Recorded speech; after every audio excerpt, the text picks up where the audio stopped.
Hey guys, and welcome back to the Fantasy Table, brought to you by the Blue Stable. I'm your host, Luke Verkamp, and with me tonight is Austin. We are back finally after a few weeks of internet issues and personal stuff going on. So, how are you doing tonight, Austin? Pretty good, man. It's been a real back and forth between either you can record and I can't record, or I can record and you can't record. It's been chaotic, but we are finally back together. The schedules have matched back up. We are good to go. Yes, sir. We're back and going at it again. I know I'll be getting fast internet here in a couple weeks, so I'm very excited about that. So I won't have to worry about bad internet issues like we had a couple weeks ago. But yeah. So recapping this past week, Austin wanted me to remind you guys that I beat him this week in our Blue Stable League. So Yeah, I wanted you to remind everybody, but no, it was a pretty close game. very We low. both made some starting errors. I sat James Conner, who decided to have a hat trick. And Austin, I can let you tell your side of the story. Yeah, I sat Christian Kirk for Brian Edwards, who decided he wanted to give me 0 points on 4 targets. So that was nice. I mean, that's pretty much the only mistake I made. Outside of that, just nobody wanted to produce for me. I mean, the whole entire Rams offense underproduced. So it was a weak week for both of us. I think it was a low scoring game. I gotta say, we were both in the 80s, Yeah, which usually we're scoring like over 100, yeah. like 30 at least. So yeah, it was a pretty rough week for both of us, but I'm fortunate that we played each other because one of us scoring very little still got the win, which I'm glad it was me. But Yeah. just saying. Down to 7-2 now. I remember the days where I was undefeated. Yeah, those days are long gone now. All right. Well, starting off tonight, we're going to get into the news and notes as usual. Starting off, Calvin Ridley is on the reserve NFI list. Since he got put on before this past weekend, he's going to miss at least 2 more games. It's 3 games total. For me, I don't know if he will play again this season, which thoughts and prayers to him because mental health is tough on people and it's a very serious issue. So hopefully he gets better because he's a very talented player and I would love to see him back on the field. But Austin, what do you think about Ridley if he's going to play again this Yeah, I season? don't, I think mental health is something to take seriously. Not quite sure, what's going on. Obviously, that's all his business, but I don't really see him playing another game this season. Like, I'm not saying go ahead and drop him off your roster, but you can keep him on your IR spot. But I don't really think he's going to play another game this year. Yeah, the good thing about him being put on this list is that you can put him in your IR spot if you have one available, which I know there's a lot of injuries going on, so you might not have one. But yeah, with what he's dealing with, we don't know if he's going to be coming back this season or not. So there's no real good advice on what to do with him. Just use your best judgment on what you think would be best for your team. If you need wide receiver help now, maybe you can trade him away to somebody that's hoping he can come back for a playoff push. Or if you desperately need someone and nobody wants to trade for him, if you have to drop him, you have to drop him. But yeah, that's about the best advice I can give. But moving on, Devonte Parker got put on the injured reserve, so he'll miss at least 3 games. Tua had a fracture in his middle finger. That is the reason why he missed this past Sunday. And his status for Thursday is to be determined. I believe that they just said they're going to see pregame on how Tua feels, whether he's in or out. So it's going to be something to keep an eye on. Zach Moss left this game with a head injury. If he misses this next week, I think Devin Singletary gets a huge boost, being the only running back in that backfield. Deshaun Jackson signed with the Raiders, most likely to replace Ruggs in that offense. I don't know if I see Deshaun doing very much in Vegas. I mean, do you at all, Austin? I mean, I feel like there were a lot of places he could have gone where he could have, not necessarily been back to old Deshaun Jackson, but at least produce a little bit. Derek Carr's having a pretty solid season, so maybe. But I mean, it's not like he's solely there to replace Ruggs. He's basically an older, little bit slower Ruggs, like ever so slightly slower. So I mean, but it's not like Derek Carr was really getting Ruggs the ball either. So I don't really know. It'll be something to see for sure. I'd like to see a couple weeks of it first before I make any judgments on it. But I don't think it's going to be that much of an impact. Yeah, I think it's a big thing. It's something to keep an eye on. It's not something to go rush to the waiver wires, go pick up Deshaun Jackson right now, because Ruggs, like, he had a decent season going on, but it wasn't anything like crazy. So just something to watch out for. Chase Edmonds suffered a high ankle sprain, and he's expected to miss a few weeks. James Conner, the touchdown machine, might get a few weeks back there by himself. So we'll see how that goes. David Montgomery got activated off the injured reserve and played against the Pittsburgh Steelers. And I don't know if you watched that game, Austin, but Montgomery, he was not on like a snap count or anything. He dominated the touches and dominated the snaps versus Khalil Herbert. Which, I mean, Cleo Herbert, he was looking pretty good there in Montgomery's absence. So I'm kind of surprised to hear that. I didn't actually get a chance to watch the game, but I am kind of surprised to hear that, because I thought they would at least try to incorporate Khalil Herbert a little bit into the offense with how good he's been. But I mean, if they want to push Montgomery back in there, that's fine by me. I mean, he's a really good back. Yeah, no, I think he's a really good player as well. I think the final opportunity count was 15 or so for Montgomery and 2 or 4 for Herbert. So it's a pretty drastic difference there. Russell Wilson is expected to return this weekend against the Packers. And Aaron Rodgers also mentioned today on Pat McAfee's show that there's a very slight chance that he'll miss this next game versus the Seahawks due to COVID restrictions. But most likely he will play because he hasn't had symptoms for a few days now. Zach Wilson is expected to return to practice this week, but Mike White is expected to start to allow Wilson to get to 100%, which makes sense. And plus, Mike White has looked like the better quarterback anyway. So I almost consider this a boost to the Jets pass catchers than not, which is kind of sad to say. Mike White seems to find the receivers a lot better than Zach Wilson does, which is, I'm not saying Zach Wilson's a bust because it's only been half a season that he's played, but God, he has looked terrible in that half a season.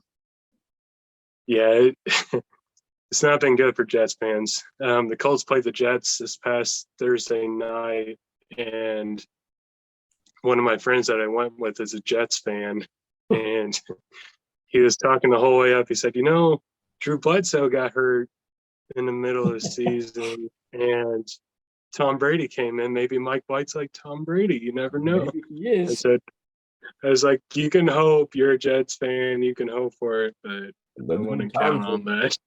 There were times where I was thinking that maybe it's just the scheme that Zach Wilson's in that just he doesn't really play well in. But then Mike White stepped in and balled out, and then Josh Johnson stepped in and balled out. Like, what? Like, how is Zach Wilson not doing anything? I think he's talented. I think Zach Wilson's very talented, but it's crazy that, these backup quarterbacks are outperforming this, top 5 pick. Yeah, I'm confused by it, but it's the Jets. I can't say I'm really that surprised.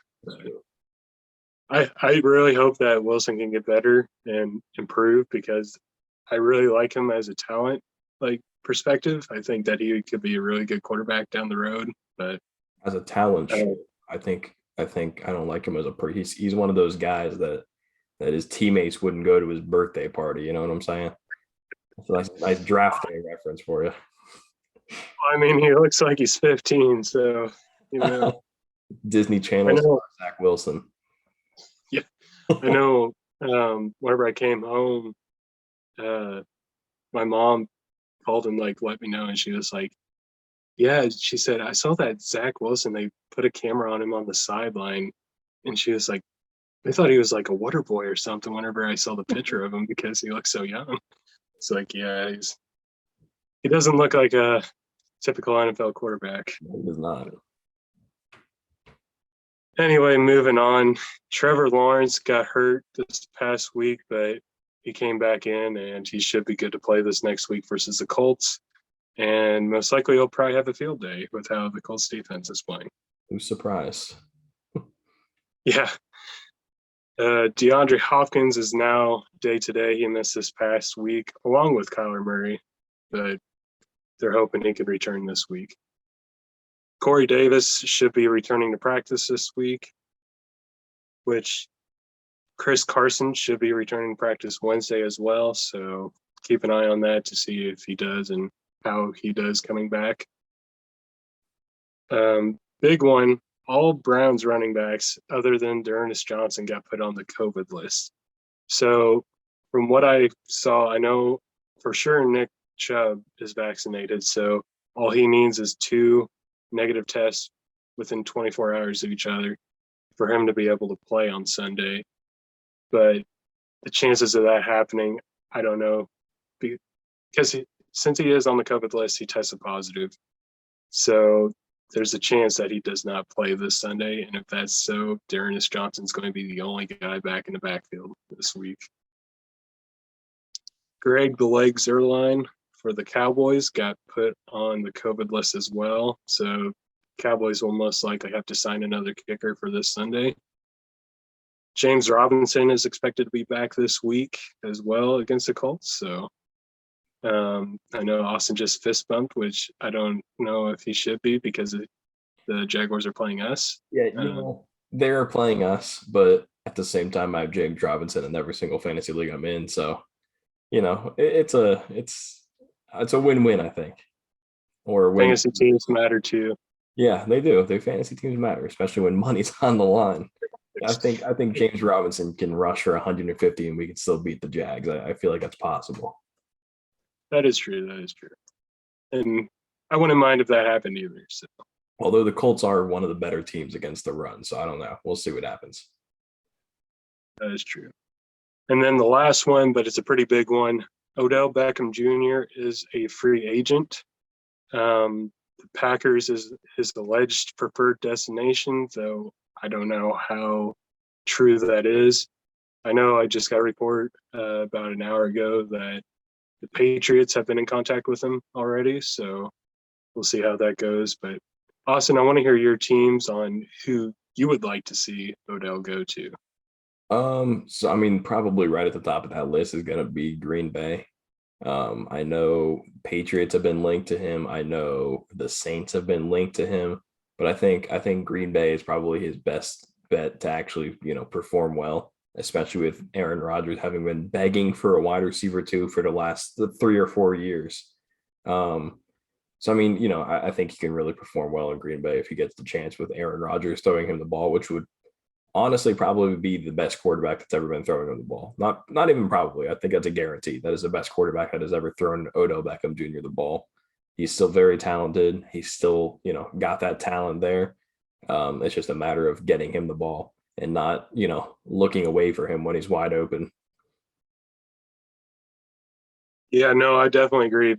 Rodgers would definitely be the best quarterback that he's ever played with.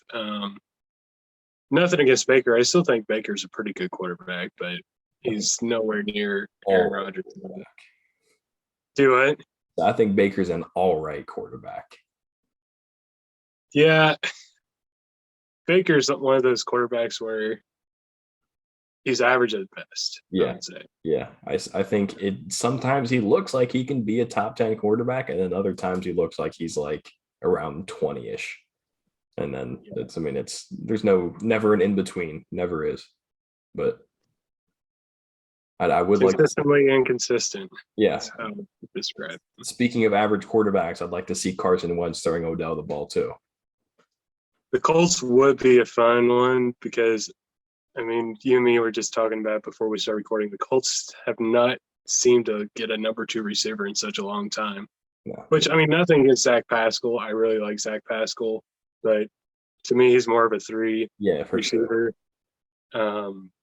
The Colts barely had a wide receiver 1, and aside from T.Y. Hilton, but T.Y. Hilton hasn't had a 1,000-yard season since I think 2017, 2018, which was whenever Luck's last year was. So I mean, it's it's been hard for the Colts to watch all this going down, especially this offense is something the Colts haven't seen since Andrew Luck was under center.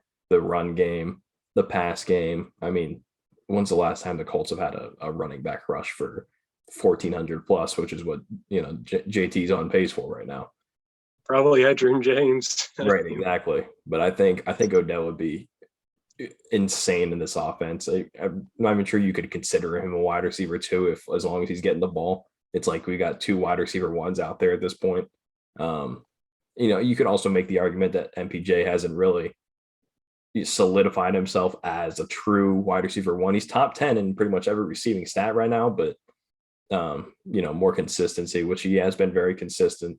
But I think he can be very good. And I think Odell Beckham Jr. on the other side as that deep threat, especially with, the way that the Colts offense has been drawing all these DPI calls.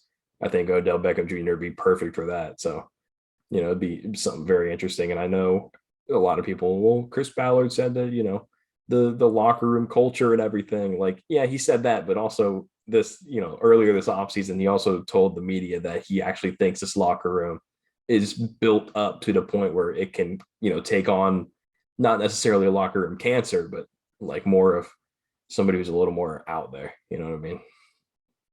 Yeah, I believe what he's like. What was it? He was like, yeah, I think the locker room could handle somebody that's more like diva-ish or something like that. Yeah. Which, I mean, I don't know how I would describe Odell exactly, but diva-ish would probably be what I would describe. Pretty solid word to describe him as. Yeah. But yeah, no, I think he'd be really good for this offense. Like, we saw flashes of Paris Campbell and T.Y. already this year, and with both of them being hurt and out a lot, I think Odell could slip in and easily it could be like a 1A, 1B thing here in Indy with Pittman. It'd make the offense so much better. Yeah, I agree. I know some other teams that he got linked to or people thinking that he could go to is like Baltimore, which to me, I could understand it, but I don't know if I would totally agree with it, with them having Hollywood and Bateman and Mark Andrews there already. Yeah, I wouldn't. I wouldn't like that at all. Because Hollywood's actually looked really good this year, so I think he's taken a big enough step to where you don't really need Odell. The Saints, I know that was one that you also mentioned, but the Saints, they really don't have a number one receiver there. Not saying if Odell goes there, he would get a massive target share or anything. I think he would be better off like going somewhere that has an established receiver already to kind of like share the load. Like Green Bay, I think would be great because him and Devonte Adams, like it's just kind of like a pick your poison type thing.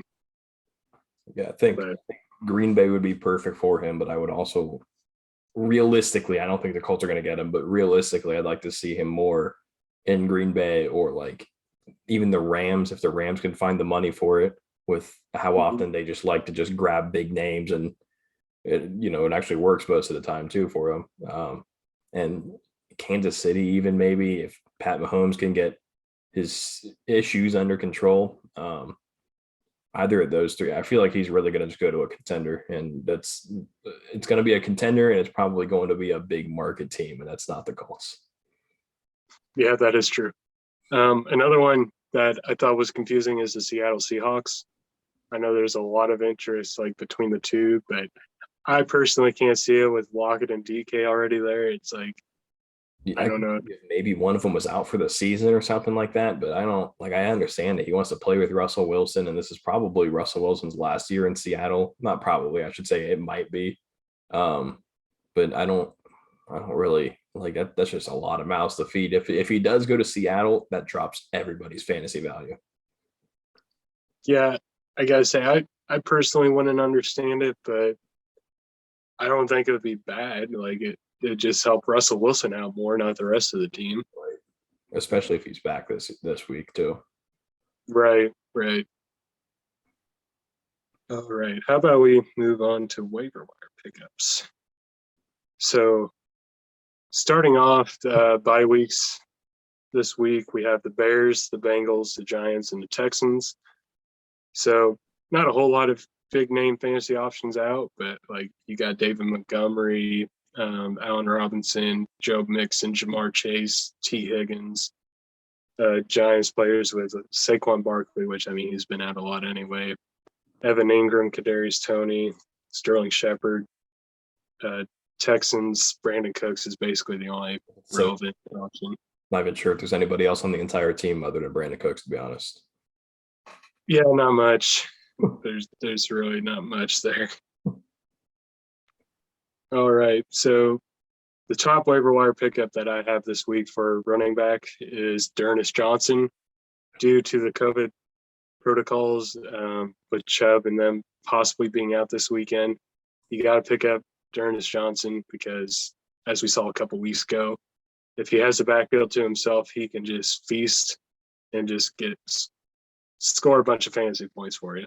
He's owned in 46% of leagues, so he should be out there in a lot of leagues yet. So go check to see if he's still out there. If not, grab him up. Yeah, I like Deandre Johnson a lot here too, especially if Nick Chubb doesn't play this week, which it's very possible that he doesn't. They could end up, he not only might not be the RB1 this week, but he could very well just be the only running back getting any carries this week, unless they sign somebody. I'm not sure who's on their practice squad. Unless they bring in like Todd Gurley for a week or something. I don't know, but I doubt that's going to happen, but it'd be a pretty solid pickup. The another running back I'd really like to take a look at is Devonta Freeman. Everybody needs to take a look at him. He is somehow becoming the RB1 in this offense. Granted, there wasn't really an RB1 to begin with outside of J.K. Dobbins, who is obviously out for the year. I don't really think there was another RB1 in that offense, but Well, Gus Edwards was looking good until he also got hurt. It's true, yeah. And, the rest of their entire running back room. So they had to get a makeshift running back room, but nobody's really, came out of that on top until recently. Devonta Freeman being the biggest example of that. He is not exactly getting a ton of carries, but he's still producing very well. Just the last 3 weeks, against the Chargers in week 6, only had 9 carries, still finished with 11 fantasy points due to that touchdown he had. The week before, or week after that against Cincinnati, only had 4 carries, but he also had 3 receptions for 25 yards and then a rushing touchdown, giving him 12 points. And then last week, coming off of their bye, that's when he started finally becoming, a little more in that rushing game. 13 carries, 79 yards. Also had 2 receptions and a receiving touchdown as well on top of that. So, he's really starting to, really show out, honestly. He's becoming that old Devonta Freeman from that Falcons offense that went to the Super Bowl. So this will be interesting to see. Yeah, Latavius Murray was like the running back one, like the first few weeks there of the season. But then as the weeks went on, I know Latavius Murray got hurt like one of those weeks, and Devonta Freeman seems to have just taken over ever since. But yeah, Freeman's rostered in 23% of leagues right now, which based off what is happening recently, I think you have to pick him up because he's getting touches, both rushing and targets, which is good. He's getting near the ends. He's getting like red zone work. So he's one of those guys that like, you just got to pick him up for the opportunities that he's getting. And moving on, it's kind of like the Eagles' backup running backs with Boston Scott and Jordan Howard, but I want to put more focus on Jordan Howard. As much as we want Jordan Howard to go away, he always seems to find a way to come back. He's rostered in 70% of leagues right now, and both last week and this past week, he has done really well. I thought it was Boston Scott that was going to take over a majority of the work, but it seems like they're splitting carries, and Jordan Howard is getting more involved as the weeks go on. So I don't know if he's one that you have to pick up right now, but he's definitely one to keep an eye on. Yeah, for sure. He's been one of those running backs, just like Devonta Freeman, who's starting to become a little more consistent, which is great. Just like you said, when you want him to go away and he keeps coming back. He just keeps on coming back. I don't know, where he keeps coming from, but he's still young. He's only 27. But last week, 17 carries for Jordan Howard. Like what is this, 2017? Like what's going on here? A touchdown, 2 touchdowns a week before. He's looking consistent. I'm very surprised that Boston Scott's not the one who took over here. But it is what it is at this point. Another running back, pretty much not even just a running back in general. It's just the entire running back room for the Titans. With Derrick Henry out for the season, really just any Titans running back is going to probably produce. They really like to run in that offense. Not that Ryan Tannehill can't throw the ball, but he really can't throw the ball that well. So they're going to start leaning on their running backs more and more. Depending on which one you pick up, it's kind of up in the air right now. They haven't really shown who they want to be that true RB1 with Derrick Henry gone.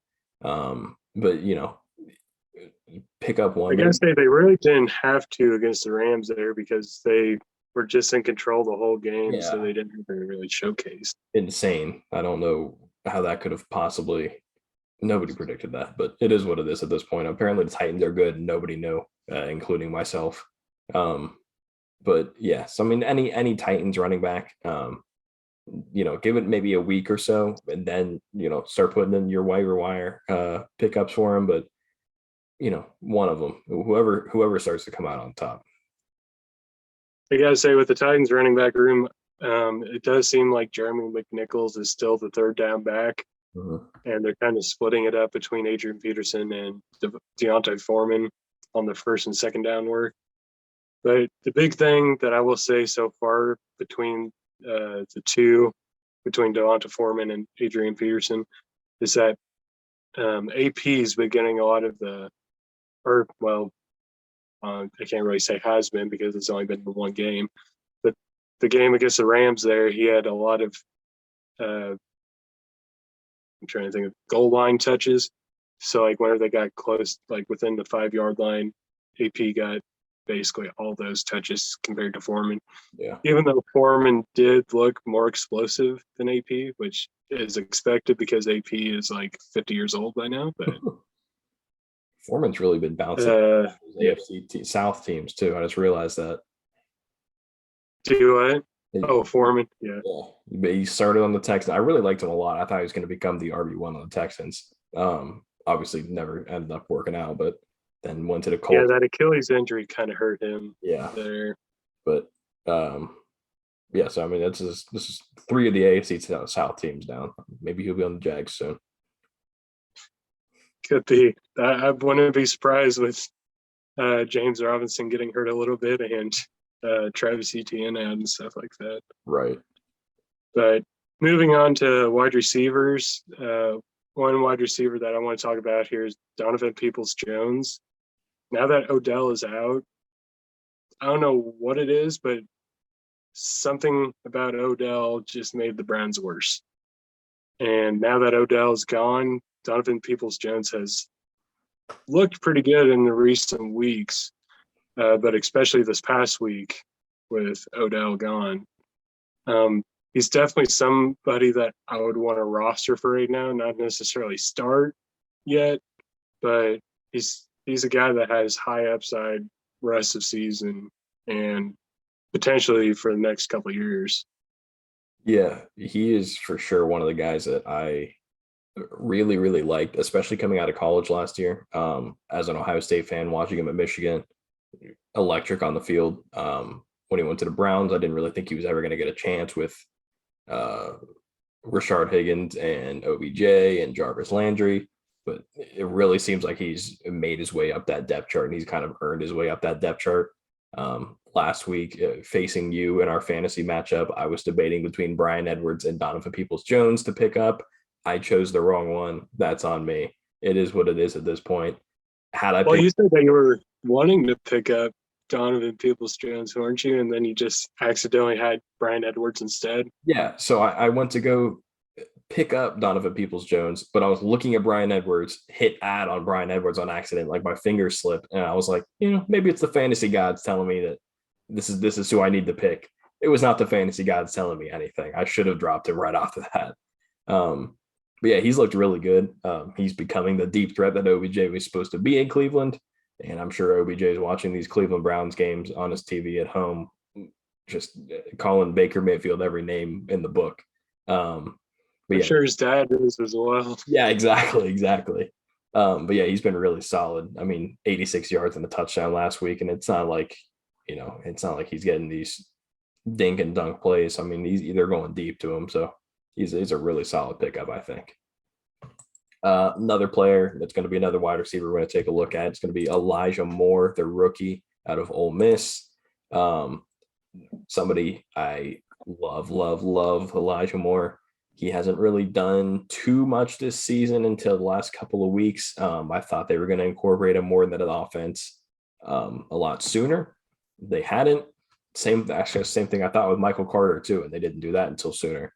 It's almost like they were waiting for Zach Wilson to leave for that to happen. But I'm glad they're finally getting him incorporated in that offense. It sucks it had to be against Indy, but he looked really, really good against Indy. But, I feel like I could go out there and face Indy's corners and look really good too. So it's not saying too much, but he looked really solid. So I think he's a solid pickup if he's sitting on your waiver wires right now. I got to say, the thing with Elijah is that he is a really talented wide receiver. He got drafted in the second round for a reason, but he's been getting the targets a lot more recently. I know he definitely broke out here in the Indy game, getting 2 touchdowns, but even the week before, he still had a pretty good stat line. Mm-hmm. So he's definitely a guy I would want to roster. He's a fringe, like flex player, I would say. Depends on the matchups that you get with him. But he seems to be getting incorporated into the offense a lot more. And seems like as long as Zach Wilson is out, the pass offense is a lot better there. So he's definitely a guy that I'd play in the flex if I needed to in a pinch. Moving on to the next wide receiver is my guy. Once again, I have to say him, Tim Patrick. He's owned in only 30% of leagues. I will keep bringing him up every week until he is owned more. In these past 2 weeks, he led the Broncos in receiving yards these past 2 weeks. That's with Jerry Jeudy and with Cortland Sutton. I know Noah Fant was out this past week, but he was in the week before, so he's still a big part of this offense. He's very consistent. He's definitely a guy you could just plug and play in your flex every week. For sure. There's only been, let me see, 3 games out of the 9 games the Broncos have played where he only had single-digit points, and one of them was 9 points, so it wasn't even that bad. So, he's pretty good for a double-digit point game if you want to ever put him in your flex. I kind of thought with Jeudy coming back that he would get a lot less looks. Maybe it's just they're trying to work Jeudy back in slowly, but Tim Patrick is not going away. Just like Jordan Howard, he's not going away. And that really is a good thing for this Broncos offense with, 3 guys. Cortland Sutton has kind of taken a back seat, which is crazy because he's probably the second best receiver on that team. I'd say Judy's a little better. But Tim Patrick, Jerry Jeudy, Cortland Sutton, Noah Fant, the receiving options are endless for Denver. KJ Hamler. So as soon as they can get a quarterback, man, they're going to be in a good shape on offense. Yeah, in the offseason, I was really kind of hoping like Watson would have got traded there because just like imagining Watson with those pass catchers. Or even Rodgers. He was rumored to get traded there. Yeah, Rodgers as well. Rodgers would have been good as well. That offense can be so good. Javonte Williams, even Melvin Gordon splitting carries with him. Those 3 receivers, Noah Fant is a top 10 tight end. Just they're literally a quarterback away. That I would agree. secondary is crazy on defense too. I mean, it's like I said, a quarterback away. That's all they need. Moving on to our last waiver wire pickup here, I think Pat Fryermuth. I've heard it both ways. I'm pretty sure it's Fryermuth. In the few games I watched of him at Penn State, and I also heard it both ways. I think Gus Johnson called him Fryermuth. So I have no idea. It doesn't really matter. He's been playing Potato. Yeah, exactly. He's been playing really well. He's so much better than Eric Ebron. I loved him coming out of college. The second that he was drafted to the Steelers, I immediately said they need to make him their tight end one, because this kid is the future of this tight end position. Eric Ebron's done for it. It's over. Pat Fryermuth is going to be electric from here out. I can almost guarantee it. He's got a pretty decent schedule coming up. Last week, 2 touchdowns. The week before, a touchdown. So, I almost picked him up too last week, but I thought maybe I'll give him another week to see. And now he's gone to most of my leagues. So if he is still on your waiver wire, please go pick him up, because he's only going to get better from here. I got to say, the big thing about Fryermuth or Muth, whichever way, is that ever since Juju went out, Fryermuth has been getting a lot of the targets. I think he's been getting around 7 targets a game since that injury. So, yeah, to me personally, I think he's a tight end 1 the rest of the way. I'd be willing to start him every week from now on. For sure. Just because, Big Ben, he can't really throw too far down the field anymore. Exactly. He's going to be throwing him Fryermuth quite a bit. It kind of just makes Claypool and Deontay Johnson irrelevant in that offense. It's really the Pat Fryermuth show. Deontay Johnson's still good as long as Big Ben's dinking and dunking his way down the field, but red zone, he's going to be looking Pat Fryermuth's way a lot more. Yeah, no, I definitely agree. Which, speaking of Claypool, I'm going to actually throw him here to you real quick. But our next segment is going to be drop or not.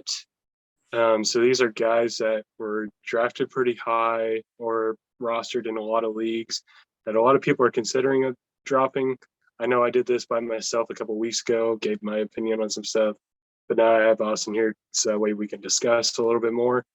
And since we talked about Claypool, let's go ahead and start off with Claypool on if you would drop him or if you think we should hold on to him. So I actually did. I didn't technically drop him. I traded him away in our Blue Stable League. Traded him away and got back Christian Kirk. I feel like that was a pretty solid trade for me.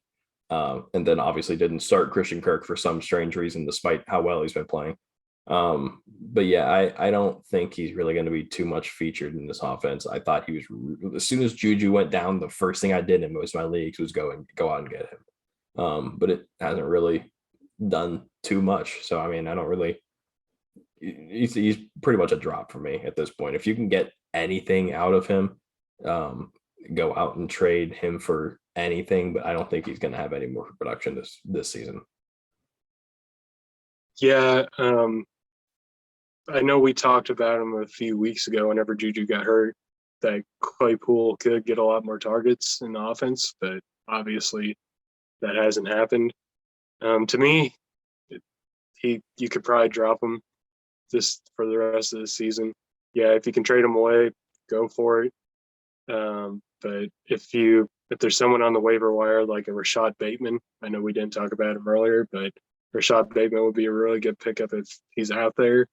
I'd rather have Bateman than I would Claypool right now. For Dynasty, though, I would say Claypool might be a buy low because I'm sure Steelers are going to have to get a new quarterback in soon. And Dwayne Haskins, it's the Dwayne train time. Here we go.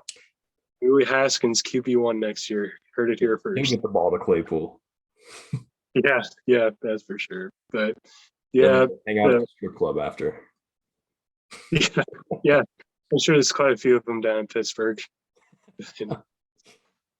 Oh gosh. Moving on, the really big name, Allen Robinson.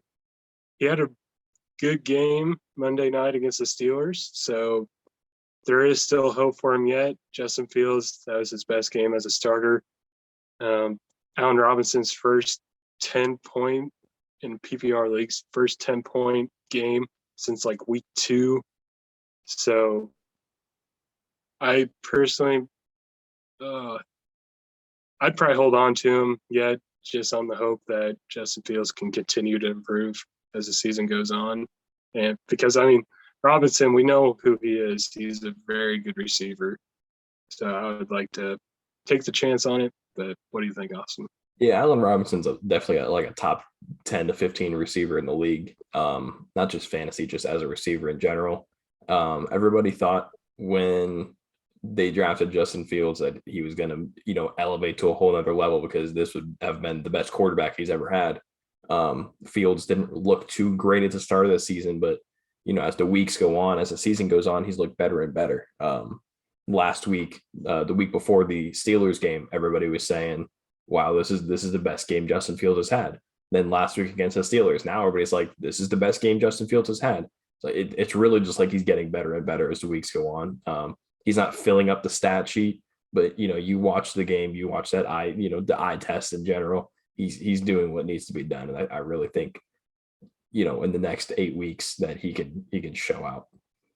Well, I thought he looked pretty good this past week against the Steelers because, I mean, it's a Steelers defense. It's not just like a no-name defense. It's not like the Jets defense that he's going up against. So. Next up, we got Brandon Ayuk. He had a terrible start to the season. He got put in the doghouse week 1 for apparently a missed curfew. I still don't know if that rumor is true or not. He kicked a punt into the end zone against the Colts, which apparently was a touchback and not a fumble. But we'll never end. Anyway, yeah, either way, he's had a lot of not very good moments so far this season. But the past couple weeks, he has been getting more involved. And the 49ers have a great end of the season schedule for wide receivers. So for me personally, I would still hold on to him because he's a very talented wide receiver. And I'm hoping now that he's kind of out of the doghouse that they're going to use him more. But yeah, for sure. He's super talented. My sister's boyfriend is actually a Niners fan, so I talk to him about this all the time about his Niners players. I like to mess with him about it. 3 weeks ago, I would have told you to drop Brandon Ayuk. It's over. He's not doing anything. But the last 2 weeks, he's actually starting to be featured in the offense a lot more. 8 targets last week against the Cardinals, 7 targets a week before that against the Bears. So, I mean, he's starting to get the looks that he should have been getting at the beginning of the season. And I really think him and Deebo Samuel are going to be a problem for defenses. Yeah, no, I totally agree. Especially George Kittle coming back as well and playing very well. Next up is a guy that we talked about just a little bit ago, Cortland Sutton. He was going on a tear there while Jerry Jeudy was out, but now that Jerry Jeudy has been back, his target share has dipped down tremendously, which I understand this past week against Dallas, they were up like 30-0, so they didn't really need to pass the ball very much. So I can understand that. To me, I would trade him away if you can because he's too talented to drop, but he's not someone that I would want to play right now either. Yeah, I thought he was going to be featured a lot more, and at the beginning of the season, he really was. I mean, weeks 1 through 6, he had 3 20-plus point games, 3 of them. So, I mean, it was really up and down for him, and it's also probably partly due to a lack of a quarterback. But it's not like Teddy Bridgewater's really been bad either. So I think, honestly, if there's somebody on the waiver wire that looks good, if somebody maybe we mentioned, go pick him up, drop Cortland Sutton for him. But I mean, especially with all the weapons coming back into this offense, I don't really think he's going to be featured too often. Yeah, I gotta say, like you said, quarterback play, it's not really that great. So with all the mouths to feed with Jerry Jeudy, Tim Patrick, Noah Fant, it's just a lot to go around for not a lot of targets. So yeah, he is droppable to an extent. With him having those big performances earlier on in the season, I'd try to trade him first, but I would understand if you have to drop him. Next up, we got a running back with Chuba Hubbard. He started out, he wasn't playing when Christian McCaffrey was playing, and then Christian McCaffrey got hurt, and Chuba looked really good in that offense. And now Christian McCaffrey's back, and Chuba is basically out of the offense again. So I would maybe hold on to Chuba, just thinking if McCaffrey goes down again towards the playoff run, that, hey, you got like a top 15 running back for the playoffs.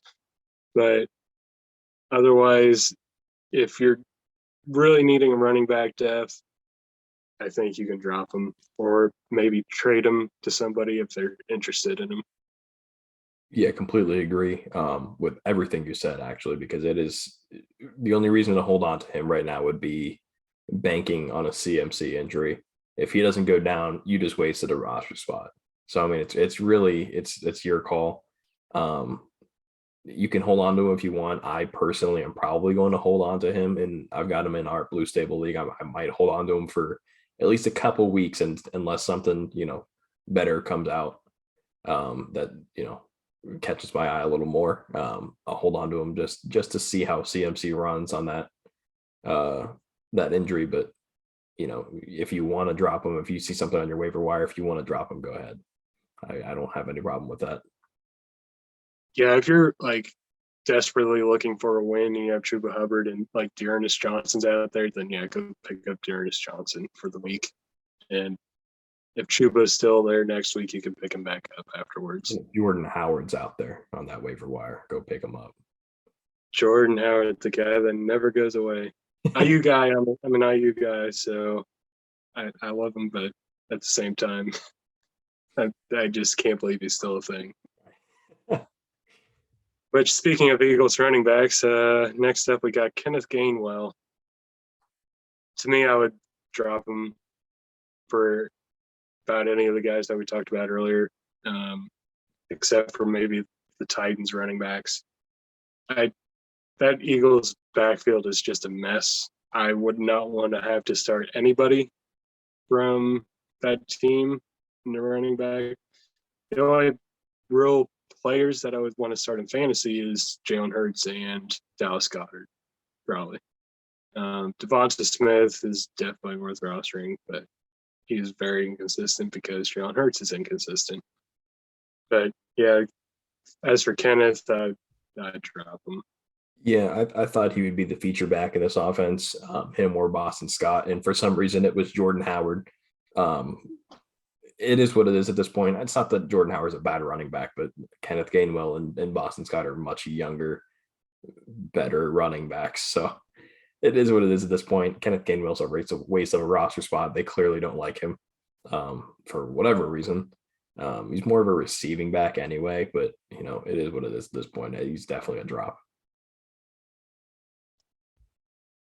Yeah, next up, we talked about it a little bit earlier already, but Calvin Ridley. I know I mentioned if you can hold on to him because, I mean, he's talented. He was being picked in the second round in fantasy drafts for a reason. But if you need to let go of him, I'd try to trade him first just because big name. Hopefully somebody out there can give you a little bit of something. But if you're really hurting and need that depth, I'd be willing to drop him just because of the uncertainty if he's going to come back. Yeah, for sure. If you got a spot on your IR available, put him on IR and let him just sit there for probably the rest of the season. There is the chance that he comes back this season. And should he come back, he'll be good again. And you'll probably be regretting your life if you dropped him. I would probably, rather than drop him, I'd probably say try to trade him. See if anybody's got any sort of value on him, to see if maybe anybody else is banking that he will come back. Then if he does, then, just get what you can from him, I think. Or just pretty much get what you can or leave him on IR. There's really no in between there. Now, moving on, we're going to talk about his teammate, Mike Davis. Mike Davis was, to me, not a running back that I even wanted coming into the season, but he was a starter for the Falcons. He was being drafted in the mid rounds just as a starter. But to me, with Cordero Patterson taking over, to me, he's not talented enough. He's getting to that age to where I don't really want to start him on my fantasy team anymore. I don't know if you can even trade him. If so, good for you. But yeah, I'd be willing to cut him. Yeah, I wouldn't mind dropping him, especially with Cordero Patterson coming out. The only reason I could see why not dropping him would be an option is because he only has 2 games this season where he had less than double-digit points. However, those 2 games, he only had 1 point. So, I mean, it's like he's either useless, completely useless, or he's giving you a decent production, maybe like flex production. If you can get value for him, go trade him away. If not, if there's somebody better on waiver wire, just go pick him up, but, get him off your team. He's a waste of a roster spot with Cordero Patterson. Like I say, the biggest thing with him is that he's just not explosive at all. So it's like you either get like 10 points or less. Like you get a max of like 10 to 15 points. Yeah. You're just basically hoping he falls into the end zone at this point. I'm kind of surprised that the Falcons didn't try and get anybody a little bit better than Mike Davis too. So yeah, I would have rather than brought back Todd Gurley than roll with Mike Davis. Moving on, another running back, Alex Collins. To me, I would hold on to Alex Collins just a little bit longer just to see how Chris Carson is coming back to practice. If he suffers any setbacks or anything like that, even though hasn't been too great, he's still a starting running back. Especially with Russ coming back, I would still want to hold on to him.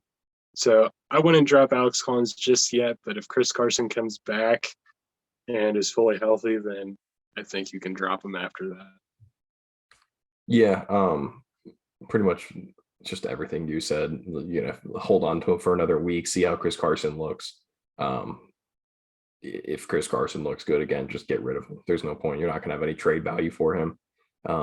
Carson does have his injury problems, but I'm sure, there's only 8 weeks left in the season. It's not really worth it to keep him on your roster. All right, next up, we got Cleo Herbert from the Bears, which I'll let you go first this time, Austin. I want to see what you think here first. Yeah, Khalil Herbert probably is a drop for me, especially after Monday night's game.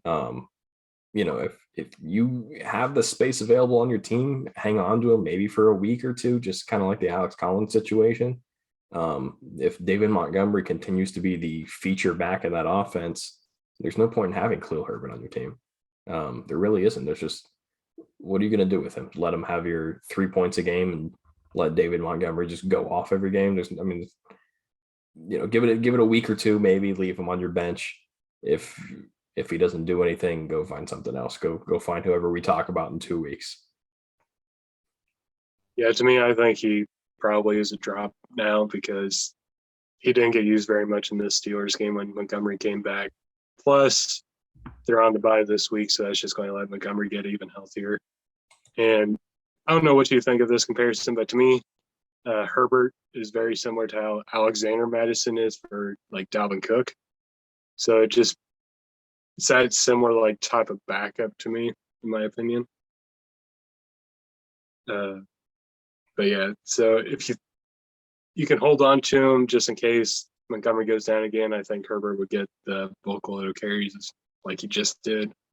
But other than that, he's just going to get you nothing on your bench. The final one is going to be Chase Edmonds. He just had that high ankle sprain, so he's going to miss a couple weeks here. And I'm going to go first with you again, Austin, see what you think on Chase Edmonds. Yeah, so I think if he lands on IR, which he might, just keep him on IR, because he seems to be a feature part of that offense for the most part, at least. Kind of like how Mike Davis was, where it's either he has double-digit points or he doesn't do anything. But, I mean, hold on to him for, at least put him on your IR. If you don't have a spot on your IR, go ahead and drop him.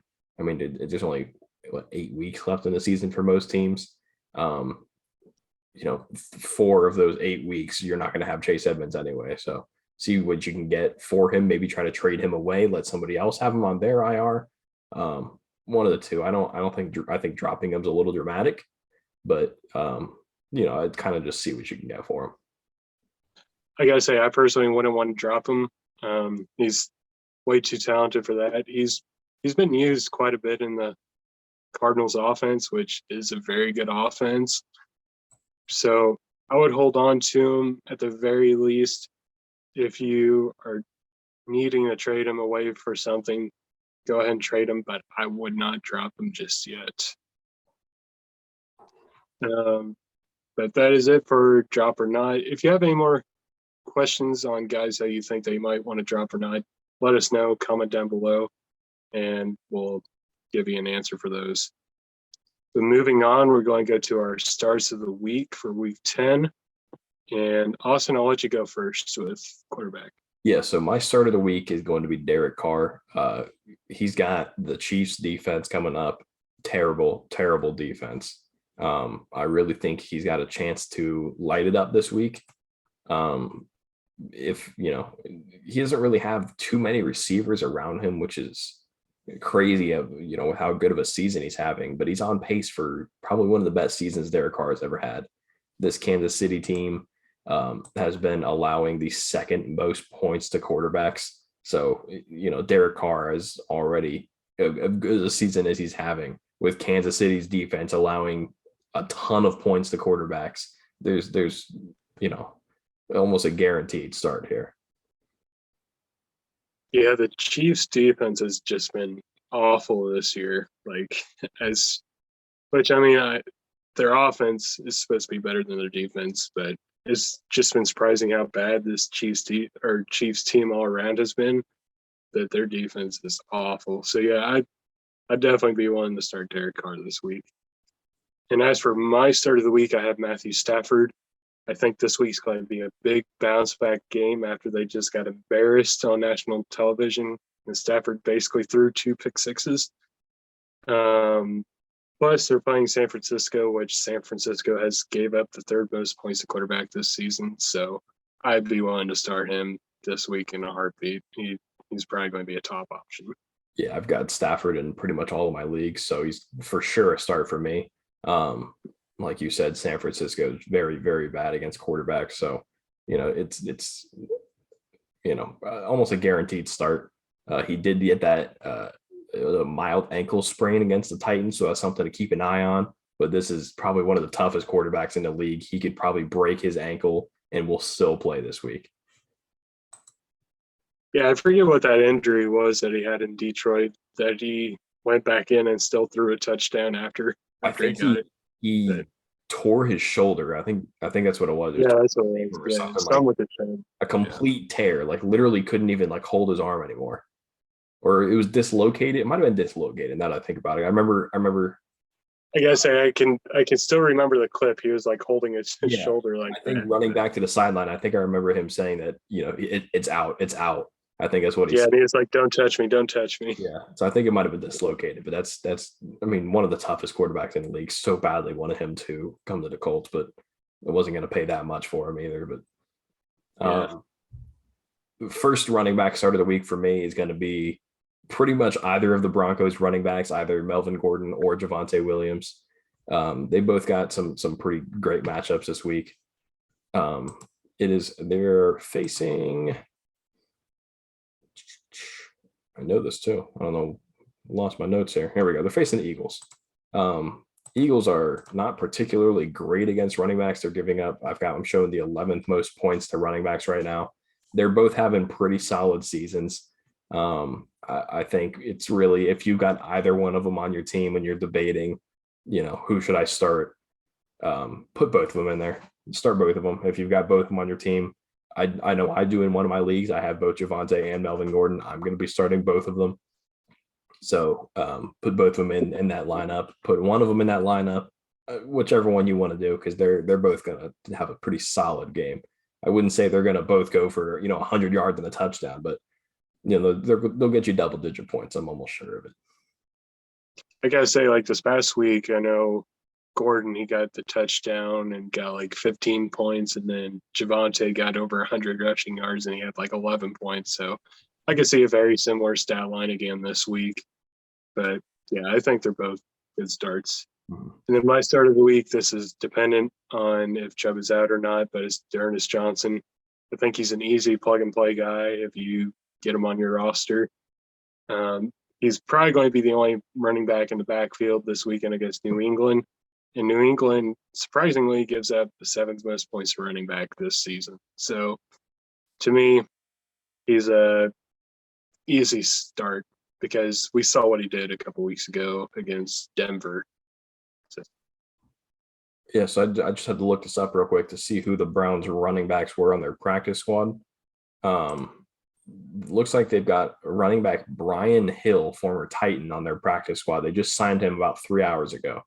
So, like you said, Deandre Johnson is going to be the only back in that offense.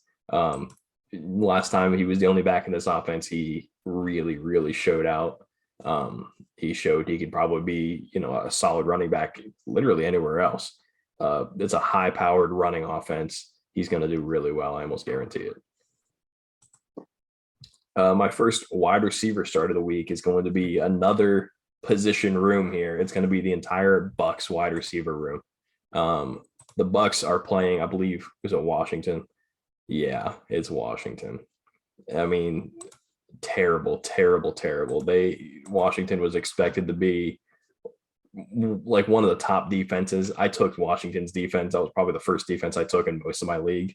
Big mistake, because they have not performed up to their standards at all. They have been terrible this year, on all phases too, which is crazy because they don't really have any holes in that defense. I don't know if it's just a scheme or whatever it is, but the secondary is good. The linebackers are solid. The defensive line is probably one of the best in the league. I don't know what's going on there, but they are giving up the second most points to wide receivers, almost the most points to wide receivers. So any Bucs wide receiver you have, make sure they're in your starting lineup. Yeah, I don't know what happened to Washington because they were so. I know I bet quite a bit of money on them, like winning the division, winning over 9.5 games was like their win total and stuff like that. I thought they had a really good team outside of quarterback, but yeah, their defense has just been not good at all this season. So yeah, definitely with how much Tom Brady's been throwing this season, Mike Evans, Chris Godwin, they're easy starts. I know this is more talking about the Bucs wide receivers, but I mean, Washington was slowly starting to become one of my favorite teams, and they have been such a disappointment. They're one of those teams where I thought they are a quarterback away from being like a legitimate contender with how good that defense is. They've got Scary Terry. I mean, I guess they need another wide receiver. Antonio Gibson was supposed to have a breakout year. Didn't really do much. It's not like he's been bad, but he also hasn't been good either. But I mean, it's just, I don't know if it's a scheme or whatever it is, or maybe they just need a real name. We'll find out next year for sure. But it looks like this season's lost for them. Yeah, talking about like a second receiver, they did bring in Curtis Samuel, but he's like not played at all. Yeah, and Logan Thomas has been out for like half the season. So, which I know also Antonio Gibson, he was supposed to be like the next big guy, and they just haven't been giving him the same workload as what they were saying in the offseason. Because originally they were saying like he was going to get like a Christian McCaffrey type workload, which J.D. McKissick apparently is getting a bunch of targets there for some reason instead of Gibson. Because it's like Gibson, he was a wide receiver in college, so it's not like he's bad at catching a football. They're featuring players that don't need to be featured. Yeah, I don't get it, but I'm not an NFL. I'm not on an NFL team for a reason, I guess. So Matt Corral will turn that offense around. Corral. Big Matt Corral guy right here. Big Matt Corral guy. The biggest Matt Corral guy. Whenever we're in the offseason talking dynasty fantasy football and doing rookie drafts, I'm sure Austin's going to be taking him pretty high in drafts. Oh, for sure. Yeah, that's my guy. That's my guy right there. That has been my guy for the last 2 years. Enough about Matt Corral. Get back to the players that are NFL right now. My start of the week for wide receiver, now that we're off that long tangent, is going to be Keenan Allen. Keenan Allen is once again the top target in Los Angeles. Mike Williams, I don't really know what happened to him, but he just kind of has taken a step back the past couple weeks. But Keenan Allen, past 2 weeks, he's had 24 targets, which is crazy. I expect that to continue here this week against Minnesota. And Minnesota's gave up the 6th most points to wide receivers this year and the 2nd most in the last 4 weeks. So to me, he's a very good start. Start him with confidence. I think he could be a top 5 receiver this week. Yeah, I mean, granted, the last 3 weeks have been against defenses that are like in the top half of the league against wide receivers, which is probably why Mike Williams' production has been lower. But Mike Williams also has a much better outlook from here out. And I only feel the need to defend him because I have him in every single league I'm in. So hopefully his season turns around here. I'm not trading him away just yet because he does a very favorable schedule coming up. But Keenan Allen has been significantly more consistent than Mike Williams has. Mike Williams has had those down games, but Keenan Allen has yet to have a single-digit game this entire season. He's getting, double-digit targets almost every week. This week against a very, very bad Minnesota defense, at least the secondary is bad. So, I mean, I'm sure he's going to light up. Is Pat Pete even shadowing the wide receiver one? I don't even know anymore. Whoever I it don't is, really know. I know I couldn't even tell you who they're. I pride myself on my depth chart knowledge of teams around the league. Couldn't even tell you their secondary. Harrison Smith. That's all I got for you. So He got placed on either COVID or I think you're right. Yeah, he got put on some list recently. I remember seeing it. but yeah, it is. I mean, whatever they've got going on, it's not good. So Keenan Allen is basically a must start. Last position here is going to be tight end. Mine is a little crazy here. Okay, now bear with me. It's going to be Dan Arnold, former Panther. Everybody was waiting for that D Arnold to Darnold connection. I guess the other way around, vice versa. But he has actually been kind of featured in this Jaguars offense the last couple of weeks. It's crazy because it's Dan Arnold. Like who would have thought? It's not like he's a bad tight end. He was really solid in Arizona last year. But Dan Arnold he's been pretty featured. He had 7 targets last week, 10 targets the week before that. And that's really like once he getting into that offense more. Trevor Lawrence seems to like him. I don't see why not. He's a solid player. I'd like to see him get his first Jaguars touchdown, maybe against the Colts this week, who are very bad against tight ends. They are actually the 4th worst team against tight ends. So, I'm sure he's gonna have a field day. We'll see.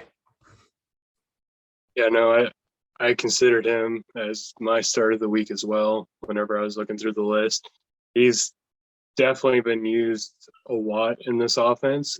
I forget what it was, but either in the past, based off like the past 2 weeks or the past 4 weeks, Dan Arnold was on like an 85 target pace for the season or something like that, which is really good for a tight end.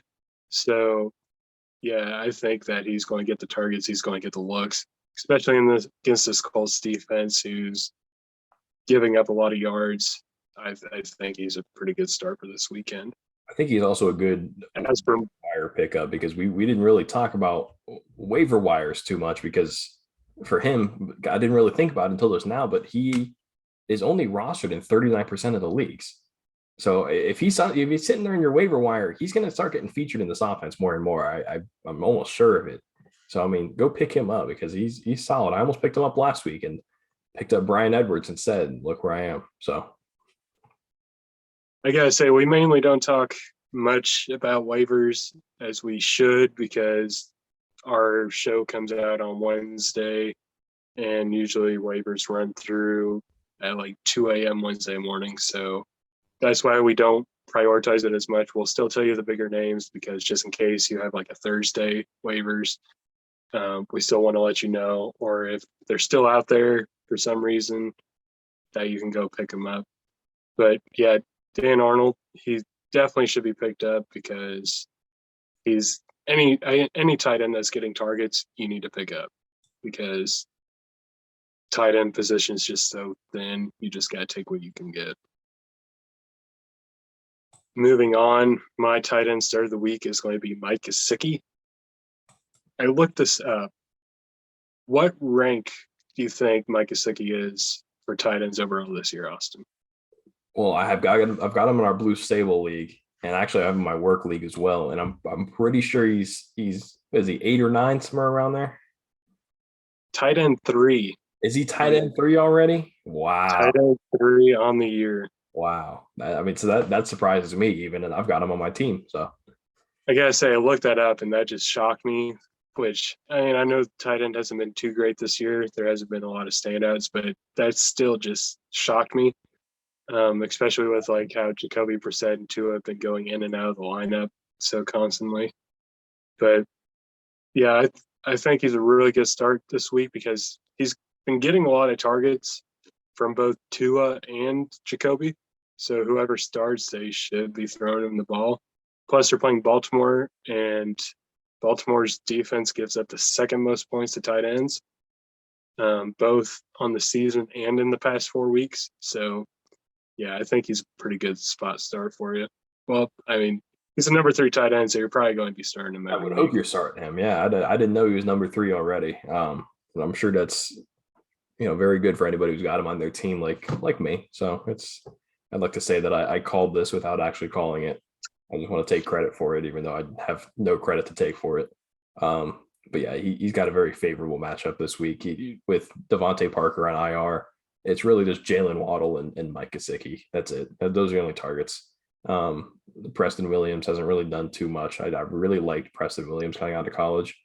He hasn't really done too much in this offense, but it really seems like they both of the quarterbacks that have been in and out really like Mike Gesicki. So you guys say the other guy on the Dolphins offense to watch out for is Myles Gaskin. See if he gets more targets with Devonte Parker out or not. I know he's been pretty inconsistent, but he was still that guy too this year. Right. Well, Austin, do you have anything else for the listeners tonight? I don't really think so, man. This is the first week where I don't really have anything to say after all this. I gotta say, first week back, we're trying to get back into the groove of everything. Yeah, gotta get that momentum rolling again. But it's going to be an interesting week. I feel like last week was a bad week for fantasy in general, but there was a lot of low scoring games. So probably a lot of low scoring fantasy games as well. But like I always say, take our advice. We know what we're doing. We're both very, very good in our leagues. So it's not like we're just some random guys off the street telling you things we don't know. We're doing the research for you. So that's pretty much our catchphrase at this point. We do the research for you. We do the research for you. I might have to put that in Twitter bio for us. But yeah, no, we try to put on a lot of work. Do what? The merch link in the description. Yeah, that's right. We're going to start getting that. But yeah, the thing is that we're putting quite a bit of work into this to try to give you the best advice that we can. We're all trying to win together. We're all trying to win fantasy championships, me and Austin included. But we're trying to share our knowledge that we get from what we look at to you guys. So yeah. Go follow us on Twitter. I believe the ads should be over here somewhere, but it should be over somewhere. One way. At the Fantasy Table, at the Austin Isaac, and at Big Verkamp. Go follow us on there. I try to tweet throughout the week on like big news and stuff like that. I'll ask start and sit questions for you guys. So if you have a question, you can ask me, and I'll try to get back to you as soon as I can. But yeah, I believe that's it for us tonight. Yeah. So have a good day, evening, night, whatever time you're watching this or listening to it. Thank you for listening. We appreciate it. And yeah. Always. You made it this far. I mean, we definitely appreciate it. Yeah. You know that our talking doesn't go for nothing. But yeah. All right. Until next time, guys. We'll see you. See you guys.